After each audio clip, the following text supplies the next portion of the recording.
Hey, what's going on guys? Welcome back to my channel. This is Nizzle from Nizzle HQ.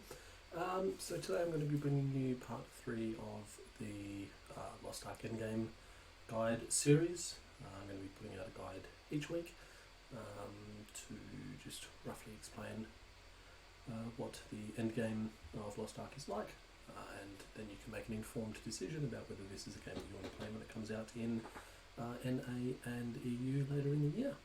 Anyway guys, drop me a like and a subscribe down here. I'm a fairly new content creator, hence why the quality of all of my stuff isn't great yet. I'm still setting some stuff up, but I'm getting there, so please bear with me. But listen, I'd appreciate any love, any support you can give me. Really helps out the channel, helps me grow, helps me build a community with my goal of just giving back to an industry and a community that's given me so much throughout my life. Anyway guys, enjoy this guide and I will see you next week. Peace. Void Dungeons. Void Dungeons are the topic of today's lesson, I guess you could say. As always, I'm going to cover through my little list of stuff about Void Dungeons. We're going to cover through where is it, how it's unlocked, what's the point of it, how progression works within it, what are the mechanics, how many players can do it, how many times per day per character, and then as always I'm going to get into some gameplay video for you. So first of all, where is it? So just like all of the other endgame content, it can be found in any major city. So this is Nia Village in Papunika, which is the zone, the end of tier 2 zone. You need 1005 gear score to access it. And where is it? So if we zoom in down here, let me move out the way a little bit. So we've got the Guardian Raid up here, as you remember. We have up here, we have the Chaos Dungeon. And down here we have two of these tower looking things. Okay, it is this blue one here. This is the Void Dungeons. The blue spire, diamondy, I don't know what you'd call that. Anyway, it's the one with blue. This one right here, Void Dungeons. So how it's unlocked, so exactly the same as all of the other endgame content. You need to be level 50, you need to be up to at least Burn City, and then you'll get given a purple quest which you complete, and that will give you access to the Void Dungeons. Very simple stuff. What's the point of it? Void Dungeons are quite important. For the simple fact that it's one of the only places you can get gold every week. So gold is the main reason you're going to do the Void Dungeon. The second main reason is to get the seal books for your engraving, because they're quite important as well for your endgame gearing, but I'll get into those in another guide. So two reasons are gold and the seal books. The seal books are a random drop. The crafting isn't really that great in my opinion, so I won't worry about any of these crafting mats. And as you can see, the gear is 802 gear, but it's a 915 recommended level to get in, so not that great. You do get a artifact rank 2 though of the Veteranites. But yeah, two main reasons: gold, and the higher up the tier it is, the more gold you do get, and then your seal books as well is the second reason for doing it. How progression works: so progression works very similar to everything else. You need to have the recommended gear score to get into it. Without the recommended gear score you cannot enter. You also need to have completed the quest.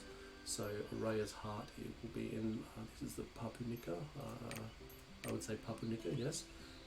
So this will be the end of the Papunika questline, which I'm currently working on. You also need the gear score to get into it, but then you also need to have completed the one before it. So I'm in Great Gate, so even though I had gear score, I couldn't do Perilous Abyss or Underwater Sanctuary until I'd done Oblivion Sea. Okay, so do Oblivion Sea, it'll then unlock Perilous Abyss, so you can see it's the same recommended level, and then Underwater Sanctuary, I couldn't do that one until I completed Perilous Abyss, so it'll be the same for everybody, right? So you need to complete the one before, and then you need to have the gear score. As you can see, my character still hasn't done this one here. So what are the mechanics? So these are probably the closest thing in Lost Ark to a normal dungeon that you were probably used to in other MMOs, in the fact that most of them have ad packs and then they've got boss fights. The boss fights have mechanics that you need to pay attention to. Most of the boss fights have one-shot mechanics that if the group isn't working as a team will fail and you will die. As you'll see in the gameplay, I'll link up a bad run that I did of a simple dungeon because I derped and just forgot about mechanics and didn't pay attention and died, even though I was way overgeared. And then I'll put up another one where the group did really well. We were overgeared, we smashed the content, and we all did the mechanics because we knew what was going on. So I'll upload two gameplay videos. Please don't. Actually, no, do rip into me about the bad one. I love it. Yeah, rip into me as much as you can. Bring the banter. Love the bants. Essentially, yeah, so as you'll see in the gameplay, there are mechanics that you need to follow. I'll be putting out a guide for each of the dungeons so that you can get a handle on what the mechanics are. How many players? So they are 4 players most of the time. So you'll see here it says 4. Most of them are 4-player dungeons. So 4-player, 4-player, 4-player. The 3 in this tier here, tier 2.2, I guess you'd call it, they are all 8. This is the first time they've been 8, but that's okay, these ones are 8, and then the last 2 are 4 as well. So they are 4 players, as you can see down here. I don't know if you can see, is my thing in the way? Is my thing in the way? Let me move myself out of the way a little bit. Okay. Yep, so you can see it is just here, it says 4 players, just here. Okay, now, how many times per day, per character? Void dungeons, you can do each void dungeon once per week per character, okay, once per week per character. So as you can see here, this one here, available attempts exhausted this week. So I've completed this void dungeon, I've got the rewards. I can't then re-enter it. If I entered a group and the group filled up and they tried to enter, they'd get a message saying that I can't go in and I'd get kicked out of the group and I'd have to find someone else. So it is once per dungeon, per character, and that is for normal or the hard version. Okay?